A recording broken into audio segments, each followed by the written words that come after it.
শ্রমিকের অধিকার রক্ষায় দেশের সম্পদ বাড়ানোর দিকে জোর দিতে হবে বলে মনে করেন বিএনপির স্থায়ী কমিটির সদস্য ডক্টর আব্দুল মঈন খান। আরেক সদস্য নজরুল ইসলাম খান বলেন, বহু বছর ধরে শ্রমজীবীদের পক্ষে কোনো দায়িত্ব পালন করেনি রাষ্ট্র। সকালে রাজধানীতে শ্রমিক ইশতেহার নিয়ে জাতীয় কনভেনশনে এসব কথা বলেন তারা।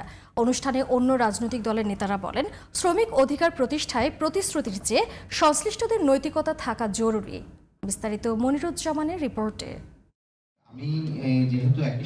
সোমবার রাজধানীর চীনমৈত্রী সম্মেলন কেন্দ্রে শ্রমিক ইশতেহার নিয়ে অংশীজনদের সাথে জাতীয় কনভেনশনের আয়োজন করে শ্রমিক অধিকার জাতীয় অ্যাডভোকেসি অ্যালায়েন্স, যেখানে আসন্ন জাতীয় সংসদ নির্বাচনে রাজনৈতিক দলগুলোর ইশতেহারে শ্রমিক ইস্যু অন্তর্ভুক্তি ও রাজনৈতিক অঙ্গীকার আদায়ের লক্ষ্যে শ্রমিক ইশতেহার ঘোষণা করা হয় এবং সামাজিক সুরক্ষার বিষয়ে নজর দিতে হবে।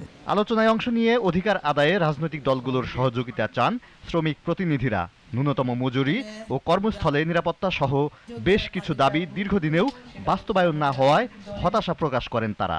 আমাদের প্রত্যাশা ছিল সত্যিকার অর্থে একটি সাম্যের বাংলাদেশ প্রতিষ্ঠা করা।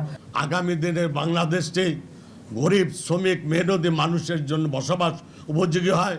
শ্রমিকের অধিকার বাস্তবায়নে শুধু প্রতিশ্রুতি নয়, নৈতিক মূল্যবোধ থাকা জরুরি বলে মনে করেন বিভিন্ন রাজনৈতিক দলের প্রতিনিধিরা। কোনো কার্ডের রাজনীতি না, বরং আমরা কাজের রাজনীতি করতে চাই। আমরা লোকজনের হাতে কার্ড তুলে না দিয়ে আমরা কাজ তুলে দিতে চাই। শ্রমিকের পেটে আগুন জ্বললে তাহলে আপনার পেটে কিন্তু খাবারটা কিন্তু যাওয়ার কথা না, কিন্তু এই বোধটাই হচ্ছে মানবিক বোধ, গণতান্ত্রিক বোধ। বিএনপির স্থায়ী কমিটির সদস্য আব্দুল মঈন খান মনে করেন, প্রতিনিয়ত চাপ প্রয়োগের মাধ্যমে শ্রমিকের অধিকার নিশ্চিত করতে হবে। আমরা তো অনেক কিছু চাই, সুযোগ সুবিধা, স্বাস্থ্য, শিক্ষা, একটা সুন্দর জীবনযাপন, কিন্তু এর জন্য যে রিসোর্স প্রয়োজন সেই রিসোর্সটি কোথা থেকে আসবে? যারা সুবিধা বঞ্চিত তাদের অধিকার জোর করে ছিনিয়ে না নিলে কিন্তু কোনোদিন তারা সেই অধিকার পাবে না। শ্রমিক অধিকার জাতীয় অ্যাডভোকেসি অ্যালায়েন্সের আহ্বায়ক ও বিএনপি নেতা নজরুল ইসলাম খান মনে করেন, ২৪-এর অভ্যুত্থানের মাধ্যমে পরিবর্তনের যে সুযোগ তৈরি হয়েছে, শ্রমজীবীরাও যেন সমানভাবে সেই সুযোগ পায়। দুর্ভাগ্যক্রমে বহু বছর, বহু যুগ রাষ্ট্র এই দায়িত্ব পালন করে নাই।